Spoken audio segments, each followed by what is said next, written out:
Major ডালিম বলছি। সদ্য সকাল হতে খন্দকার মুশতাক আহমদের বরিষ্ঠ নেতৃত্বে সামরিক বাহিনী ক্ষমতা দখল করিয়াছে। শেখ মুজিব ও তার খুনি দুর্নীতিবাজ সরকারকে উৎখাত করা হইয়াছে। এখন হতে সারা দেশে সামরিক আইন জারি করা হলো। আপনারা সবাই আমাদের সাথে সহযোগিতা করুন। আপনারা নিশ্চিন্ত থাকুন, কোনো অসুবিধা আপনাদের হইবে না। বাংলাদেশ জিন্দাবাদ। 1975-এর 15ই আগস্ট ইথারে ভাইসে আসা এই বজ্র নির্ঘোষ শুনছিল দেশবাসী। প্রবল প্রতাপশালী শেখ মুজিবের শাসনের অবসান হয়েছে, সারা দেশে কারফিউ জারি হয়েছে। কিন্তু কি অবাক ব্যাপার, কারফিউ ভেঙে দলে দলে উৎফুল্ল জনতা নেমে আসছে রাস্তায়। চারিদিকে মুক্তির আনন্দ, এক বর্বর স্বৈরাচারের পতন হয়েছে। তারপর সন্ধ্যাবেলা খন্দকার মোস্তাকের পাশে কোমরে রিভলভার গুজে যেই অফিসার শপথ নেওয়াতে যাচ্ছেন তিনিই ছিলেন মেজর ডালিম।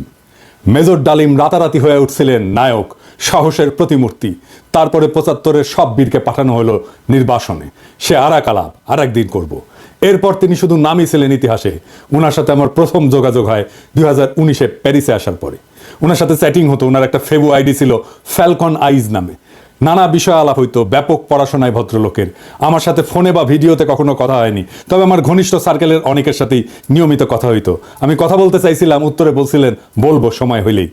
আমার স্বাধীনতা উত্তর বাংলাদেশ বইটা প্রকাশিত হইলে পড়তে চাইছিলেন, আমি পাঠাইছিলাম সুইডেনে ওনার এক শিষ্যের কাছে। উনি বই পাইয়া বই হাতে ছবি পাঠাইছিলেন, এটা নিশ্চিত করতে যে ওনার কাছে পৌঁছাইছে। আমি আমার সার্কেলে ওনারে বড় ভাই বলে ডাকতাম, জিজ্ঞেস করতাম বড় ভাই কেমন আছেন, কি বলেন। কোনো রাজনৈতিক পরিস্থিতিতে জানতে চাইতাম বড় ভাইয়ের রিডিং কি। একটা সময় খেয়াল করলাম উনি ভুলে যাইতেছেন জিনিসপত্র, ডাক্তারি ভাষায় যাকে বলে কগনিটিভ ডিজিজ। তখন থেকে ওনাকে বলতে শুরু করলাম বুড়া। তো জিগাইতাম বুড়াটার খবর কি। যাই হোক, উনি নাকি বলছেন যে ওনার বয়স 75 বছর, আসলে ওনার বয়স 78 বছর। ওনার জন্ম 1946 সালে উইকিপিডিয়ার তথ্য অনুসারে। 64 সালে বিমান বাহিনীতে যোগ দেন, ঠিক 18 বছর বয়সে। বুড়া বয়সে 3 বছর কমায় বলছে আর কি, আমার অনুমান ভুলে বলছে। এপিসোডের স্ক্রিপ্ট লিখতে লিখতে ওনার ছবিটা খুঁজতেছিলাম, যে ছবিটা দেখাইলাম আমার বই হাতে ছবিটা পাইতেছিলাম না। তো সুইডেনের বাইরে ফোন দিলাম, তো উনিও খুঁজতেছেন। এর মধ্যে বুড়া ফোন দিছে ওই সুইডেনের বাইরে। তো উনি যখন জানলেন যে আমি লাইনে আছি, উনি স্পিকারে দিলেন, আমি শুনতেছি। উনি বলতেছেন, আমাদের দুইজনকে স্পিকারে দিলেন। উনি জিজ্ঞেস করলেন পিনাকি কি দেখছে আমার লাইভ। আমি বললাম হ দেখছি বড় ভাই। তো সুইডেনের বড় ভাই ওনারা বলতেছেন আপনি পিনাকির বই হাতে একটা ছবি তুলছিলেন না, আছে ওইটা। তা আমি শুনতেছি। তো বুড়া বলতেছে পিনাকি বই লিখছে নাকি, কই আমি তো দেখি নাই। তো রিসেন্ট মেমোরি নাই হয়ে যাইতেছে, আর্লি সাইন অফ আলঝেইমার্স। যাই হোক, বুড়া আমাদের মাঝে আরো অনেকদিন বাইচা থাকেন। ওনার লাইভ এপিসোড করছে ইলিয়াস। এইটাই সম্ভবত বাংলাদেশের মানুষের সর্বোচ্চ দেখা লাইভ।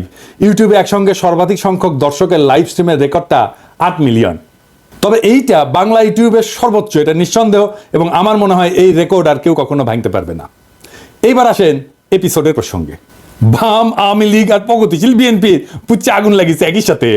যাই হোক, আমি সবগুলা আগুন নিয়ে আজকে কথা বলবো না, কয়েকটা আগুন নিয়ে কথা বলি। প্রথম অভিযোগ কি, মেজর ডালিম নাকি খুনি। আসলে কি মেজর ডালিম খুনি? আসেন না খুঁজে দেখি। বিপ্লবী এবং সৈনিকদের খুনি বলা যায় না, কারণ তাদের কর্মকাণ্ড এবং উদ্দেশ্য সাধারণ অপরাধীর সাথে তুলনা করা যায় না। আদালত যখন প্রাণ নেয় সেটাকে খুন বলা যায়? একজন সৈনিক যখন দেশের শত্রুকে হত্যা করে সেটা কি অপরাধমূলক কাজ? একজন নারী যখন তার ধর্ষককে হত্যা করে ফেলে ধর্ষণের সময়, সেটা কি অপরাধ? না, সেটা না। কেন না? এর কয়েকটা কারণ আছে, বুঝে দেখি। 1 নম্বর কারণ, নৈতিক পার্থক্য, মোরাল জাস্টিফিকেশন। বিপ্লবীরা সাধারণত বিদ্যমান শাসন ব্যবস্থার অন্যায় বা নিপীড়নের বিরুদ্ধে সংগ্রাম করে। তাদের কর্মকাণ্ড একটা বৃহত্তর সামাজিক এবং রাজনৈতিক পরিবর্তনের উদ্দেশ্যে পরিচালিত হয়, বৃহত্তর স্বার্থে। নৈতিক দৃষ্টিকোণ থেকে এটা ন্যায় যুদ্ধ, জাস্ট ওয়ার, এই ধারণার সাথে সম্পর্কিত। সৈনিকেরাও একটা প্রতিষ্ঠিত রাষ্ট্র বা আদর্শ রক্ষার জন্য কর্তব্য পালন করেন।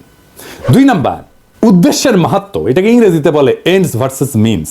বিপ্লবী বা সৈনিকদের কর্মকাণ্ডের উদ্দেশ্য ব্যক্তিগত স্বার্থ না, বরং এটা বৃহত্তর সমাজ জাতির জন্য। দার্শনিক ইমানুয়েল কান্ট বা জন স্টুয়ার্ট মিলের মতবাদে উদ্দেশ্যের গুরুত্ব এবং প্রভাব নিয়ে আলোচনা আছে। মিলের উপযোগবাদ বলে একটা তত্ত্ব আছে। এটা অনুযায়ী যদি একটা কর্ম বৃহত্তর জনগণের কল্যাণে হয় তবে সেটা নৈতিকভাবে গ্রহণযোগ্য। 3 নাম্বার, সমাজের দৃষ্টিভঙ্গি বা পারসেপশন বাই সোসাইটি। সমাজ সাধারণত সৈনিকদের রক্ষক এবং বিপ্লবীদের ন্যায়ের প্রতীক হিসাবে দেখে। সময়ের সঙ্গে অনেক বিপ্লবীকে নায়ক হিসেবে স্বীকৃতি দেওয়া হয়। এটার আইনি ব্যাখ্যাও আছে। 1 নম্বর হইতেছে যে লেজিটিমেসি অফ অ্যাকশন, মানে রাষ্ট্রীয় বৈধতা। সৈনিকদের কর্মকাণ্ড রাষ্ট্রীয় আদেশের আওতায় ঘটে। আন্তর্জাতিক আইন অনুযায়ী যুদ্ধ বা প্রতিরক্ষায় হত্যা বৈধ, যদি তা যুদ্ধের আইন মেনে চলে। 2 নম্বর হচ্ছে রাজনৈতিক লড়াই বনাম অপরাধ, পলিটিক্যাল স্ট্রাগল ভার্সেস ক্রাইম। বিপ্লবীরা সবসময় বিদ্যমান আইন ভঙ্গ করে। বিপ্লব বা অভ্যুত্থান বিদ্যমান আইনের উপরে। সেই জন্য বিপ্লবীদের কর্মকাণ্ডকে অপরাধ হিসেবে বিবেচনা করা যায় না, কারণ আইন এটা সংজ্ঞায়িত করে বা ডিফাইন করে অপরাধ, আর বিপ্লব এটার উপরে। তা উপরে থেকে এই অপরাধের ডেফিনেশন তো বিপ্লব গ্রহণ করবে না। জুলাই বিপ্লবে পুলিশ নিহত হয়েছিল, মারা গেছিল, মেরে ফেলা হয়েছিল, এটা অপরাধমূলক কাজ না, এটা বিপ্লবী সহিংসতা। এই জন্যই এই হত্যার বিচার করা যাবে না, কারণ বিপ্লব অভ্যুত্থান আদালত বা আইনের চাইতে বড়। যদি পুলিশ হত্যার বিচার হয় তাহলে ধরে নেবেন বিপ্লব পরাজিত। 15ই আগস্টের বিপ্লব পরাজিত হয়েছিল জন্যই আগস্ট বিপ্লবের নায়কদের বিচার এবং ফাঁসি হয়েছিল। 3 নম্বর হইতেছে যে ইচ্ছাকৃত হত্যা বনাম কর্তব্য, ইন্টেনশনাল কিলিং ভার্সেস ডিউটি। সাধারণ অপরাধী ব্যক্তিগত স্বার্থে হত্যা করে, অন্যদিকে সৈনিকেরা যুদ্ধক্ষেত্রে এবং বিপ্লবীরা সামাজিক রাজনৈতিক কাঠামো এবং বিদ্যমান ব্যবস্থা বদলের উদ্দেশ্যে কাজ করে এবং এর ক্ষেত্রে বিপ্লবী সহিংসতা হয়। এইটা তাদের কাজকে ইচ্ছাকৃত হত্যাকাণ্ড থেকে আলাদা করে। সেই জন্যই তাদের কাজগুলোকে ইচ্ছাকৃত হত্যাকাণ্ড থেকে আলাদা হয়ে যায়। শেখ মুজিবকে কেউ খুন করেনি, সে অভ্যুত্থানে নিহত। তার পরিবারের সদস্যদের কেউ খুন করেনি, তারাও অভ্যুত্থানে নিহত। দ্বিতীয় অভিযোগ হচ্ছে মেজর ডালিম শিশু হত্যা করেছে। আবার ইন্টারেস্টিংলি কৌতুকপ্রদভাবে এটা আইসিছে বামেদের কাছ থেকে। হ্যাঁ, মেজর ডালিম কি শিশু হত্যা করেছে? মেজর ডালিম 32 নাম্বার আক্রমণ করে নাই, তারে দায়িত্ব দিতে চাইছিল, সে নেয় নাই। কারণ মুজিব পরিবারের সাথে তার একটা ব্যক্তিগত পারিবারিক সম্পর্ক ছিল। সে গেছিল মুজিবের ভগ্নিপতি আব্দুর রব শেরনিয়াবাতের বাসায়।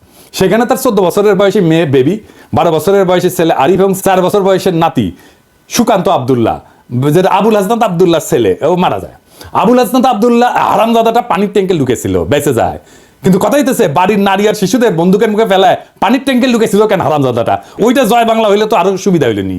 যাই হোক, এবার আসেন দেখি মহান বিপ্লবের সময় শিশুদেরকে হত্যা করা হয়েছিল যতগুলো বিপ্লব হয়েছে ইতিহাসে, যেগুলো নাম জানি আমরা, যেগুলো নিয়ে কাইট হয়ে পড়ে যায় বিপ্লবীরা। আসেন সেটা দেখি। ফরাসি বিপ্লবের সময় লুই শার্লস, যাকে লুই সপ্তদশ বলা হয়, মানে রাজা ষোড়শ লুই এবং মেরি আতরনাথের ছোট ছেলে, বন্দী অবস্থায় খাইতে না দিয়ে কারাগারে রেখে মৃত্যুর দিকে ঠেলে দেওয়া হয়। যখন তার মৃতদেহ বের করা হচ্ছিল তার শরীরে কোনো মাংস ছিল না, কঙ্কালের উপরে চামড়া। বিপ্লবীরা হত্যা করবে না, কারণ তাদের পবিত্রতা নষ্ট হবে, কিন্তু খাইতে না দিয়া দিনের পর দিন কষ্ট দিয়া মেরে ফেলা যাবে। তো ফরাসি বিপ্লব নিয়ে আধিখ্যাত তো করে সবাই, আবার রুশ বিপ্লব নিয়ে তো বামেরা কাইট হয়ে পড়ে যায় না? যে বামেরা কবে তাদেরকে কইবেন এটা, যে রাশিয়ার জার দ্বিতীয় নিকোলাস এবং তার পরিবারের সদস্যদের বন্দী করে কমিউনিস্টরা। জার কিন্তু তখন ক্ষমতায় না, জারের ক্ষমতা অনেক আগেই চলে গেছে। কমিউনিস্টরা কিন্তু জারের কাছ থেকে ক্ষমতা নেয়নি, কমিউনিস্টরা কেরেনস্কি সরকারকে উৎখাত করে ক্ষমতা নিয়েছে, মানে লেনিন। ক্ষমতা নেওয়ার পরে 18 সালের 17 জুলাই একসাথে হত্যা করে এই জারের পরিবারকে, তার স্ত্রী আলেকজান্দ্রা এবং তাদের 5 সন্তান, অলগা, তাতিয়ানা, মারিয়া, আনাস্তাসিয়া এবং অ্যালেক্সি। লেনিন মনে করছিল জারের পরিবার যদি বাইসে থাকে তাহলে তারা রাজতন্ত্র পুনরুদ্ধারের জন্য কাজ করতে পারে। এই জন্য পুরা পরিবারকে হত্যা করার সিদ্ধান্ত নেওয়া হয়। পরিবারের সকল সদস্যদেরকে কমিউনিস্ট বিপ্লবীরা গুলি করে হত্যা করে, পরে তাদের মৃতদেহ অ্যাসিড দিয়ে বিকৃত করে মাটিতে পুঁতে ফেলা হয়। এর মধ্যে আনাস্তাসিয়া নিকোলায়েভনার এর বয়স ছিল 17 বছর, আর অ্যালেক্সি নিকোলায়েভিচের বয়স ছিল মাত্র 13 বছর। দুই ক্ষেত্রেই প্ল্যান করে মারা হয়েছে অনেক পরে। 15ই আগস্টে শিশুরা মারা গেছে কোলাটারাল ড্যামেজে, প্ল্যান করা হয়নি যে শিশুদের মারা হবে। এখন আমরা যদি বলি মেজর ডালিমেরা তো শিখেছে ফরাসি আর রুশ বিপ্লব থেকে, উত্তর আছে আগে বামেরা লেনিনের বিচার করুক, ফ্রেঞ্চ রেভলিউশনের বিপ্লবীদের বিচার করুক, জবাব আনুক, আমরা তারপরে জবাব দেব। এখন অনেকের মনে প্রশ্ন এসছে যে মেজর ডালিম কি তাহলে দেশে ফিরবেন বা ফিরতে পারবেন? আমাকে সুইডেনের ভাই, বড় ভাই, যিনি মেজর ডালিমের শিষ্য, উনি বলছেন ওনার তো দেশে আনা দরকার, উনি অবশ্যই দেশে আসবেন। আমরা নতুন সংবিধান লিখলে 15ই আগস্টকে বিপ্লবী অভ্যুত্থানের মর্যাদা দেব, আগের রায় বিচার সবকিছু ইনভ্যালিড হয়ে যাবে। তিনি তখনই বীরের বেশে দেশে ফিরবেন। 24 বিপ্লব যারা নির্মাণ করছে তাদের অনেকেরই আইডল ছিলেন মেজর ডালিম, অন্তত আমার তো ছিলেনই। ওনার নাম আমরা আকাশে লিখে রাখবো ঈসা খান তিতুমির, হাজী শরীয়তুল্লাহর সাথে। বাংলাদেশে যতবার জালেম আসবে ততবার মেজর ডালিমেরা জন্মাবে। কখনো তাদের নাম হবে আবু সাইদ, কখনো তাদের নাম হবে মীর মুগ্ধ, কখনো তাদের নাম হবে ওয়াসিম, আনাস। আমরা এক একটা তারার নাম দেব এই বীরদের নামে। 24 বিপ্লব একটা প্রকৃত বিপ্লব হয়ে উঠবে যদি আমরা নতুন সংবিধান লিখে মেজর ডালিমকে দেশে ফিরে আনতে পারি। সেই দিন হবে বিপ্লবের প্রকৃত বিজয়। ইনকিলাব জিন্দাবাদ।